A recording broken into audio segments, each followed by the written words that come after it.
آج ہم اسلامی تاریخ کی سب سے اہم معلومات شیئر کرنے جا رہے ہیں۔ اس تاریخی مقام کو دیکھ کر آپ کے دل میں اللہ کی مدد و نصرت کا یقین آپ کے دل میں پیوست ہو جائے گا اور آپ کا ایمان بھی تازہ ہو جائے گا۔ تو چلیے دیکھتے ہیں یہ کون سا مقام ہے۔ اس مقام کا نام ہے بدر، اور یہاں پر اسلام کی پہلی جنگ لڑی گئی تھی، اور یہ میدان ہے میدان جنگ بدر۔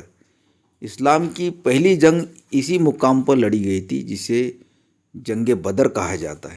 اس جنگ میں مسلمانوں کی تعداد 313 تھی۔ مسلمانوں کے پاس صرف 8 تلواریں تھی، 3 گھوڑے تھے، 70 اونٹ تھے۔ اسی بنا پر مسلمان جنگ لڑ رہے تھے۔ کفار قریش 1000 کی تعداد میں تھے۔ ان کے پاس 100 گھوڑے تھے، 1000 تلواریں تھیں، 600 زرین تھی اور 700 اونٹ تھے۔ یہ سر و سامان سے لیس تھے اور پورے اعتماد تھے اپنی فتح کے بارے میں۔ دیکھیے یہ وہ کنواں ہے جو کفار قریش نے گھیر رکھا تھا تاکہ مسلمان اس کنویں کا پانی نہ پی سکے۔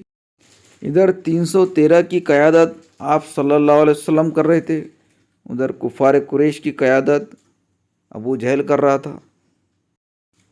313 بغیر ہتھیار کیے لیکن پورے اعتماد اور اللہ کے اوپر ایمان رکھتے ہوئے، اور وہیں 1000 کا لشکر اپنے ہتھیاروں پر تکبر کرتے ہوئے، یہ جنگ اللہ تعالیٰ نے مسلمانوں کو فتح نصیب فرمائی اور یہ اسلام کی پہلی جنگ کہلائی۔ اسی کو اللہ تعالیٰ نے یوم فرقان کا نام دیا ہے۔ یہ جنگ 17 رمضان کو لڑی گئی تھی۔ جنگ شروع ہونے سے پہلے آپ صلی اللہ علیہ وسلم نے خیمے میں دعا کی تھی اور کہا تھا کہ یا اللہ، یہ مٹھی بھر جماعت آج اگر شہید ہو گئی تو کل تیرا نام لینے والا کوئی باقی نہیں رہے گا۔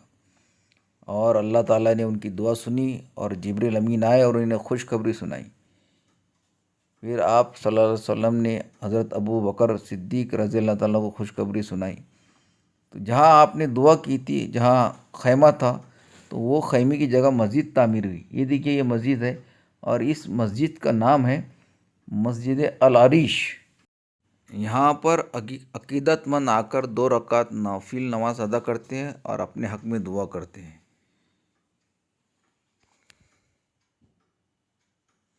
تو یہ تھا جنگ بدر کا قصہ، آپ کو ہم نے سنا ہے، اور اب ہم جائیں گے اس طرف جہاں پر 13 صحابہ شہید ہوئے تھے۔ تو مسلمانوں کی طرف سے 13 صحابہ شہید ہوئے تھے اور کفاروں کی طرف سے 70 کفار جہنم بھاگ ہوئے تھے۔ تو وہ خوش نصیب 13 صحابہ کی قبر کی زیارت کرنے کی طرف ہم جا رہے ہیں۔ تو چلتے اس طرف جہاں پر ان کی قبریں اثر ہے اور ہم ان کی زیارت کریں گے۔ تو یہ آ گئے ہم ان شہداء کے پاس میں، تو چلتے ان کی زیارت کرتے ہیں اور ان کے قبر اطہر کی زیارت کرتے ہیں۔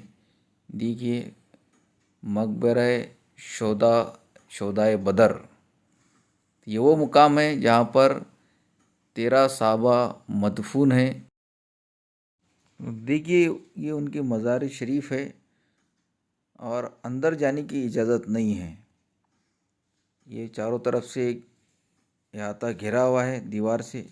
یہ ان کی مزار شریف ہے 13 صحابہ کی، اور یہاں پر آزو بازو تمام مکانات بھی ہے۔ یہ اسلام کے پہلے شہید لوگ جو کہ ڈائریکٹ جنت میں جائیں گے۔ تو یہ کون کون لوگ تھے جو شہید ہوئے، ان کے بھی نام باقاعدہ ہے تاریخ میں، وہ بھی ہم جانیں گے کہ کون کون لوگ، کون مبارک ہستی ہے جو شہید ہوئے تھے اس مقام پر۔ تو وہ بھی دیکھیں گے ہم۔ چلیے دیکھتے ہیں وہ کون کون لوگ تھے جو اس مقام پر شہید ہوئے ہیں۔ جو جنگ بدر میں شہید ہوئے تھے ان کے نام یہاں پر لکھے ہیں سنگ مرمر پر۔ دیکھیے ان کے نام یہ ہیں، آپ پڑھ سکتے ہیں غور سے۔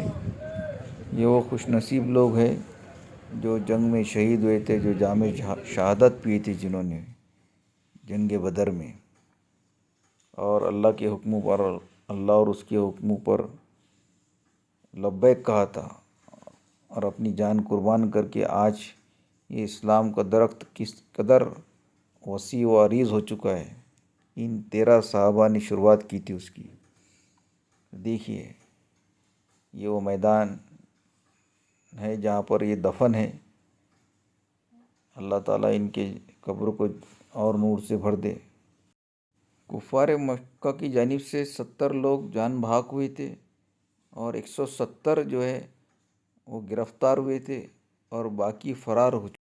اس جنگ کے بعد مسلمانوں کا رعب و دبدبہ بڑھ گیا اور اسلام کی اشاعت آسان ہو گئی اور اسلام پھیلتا گیا.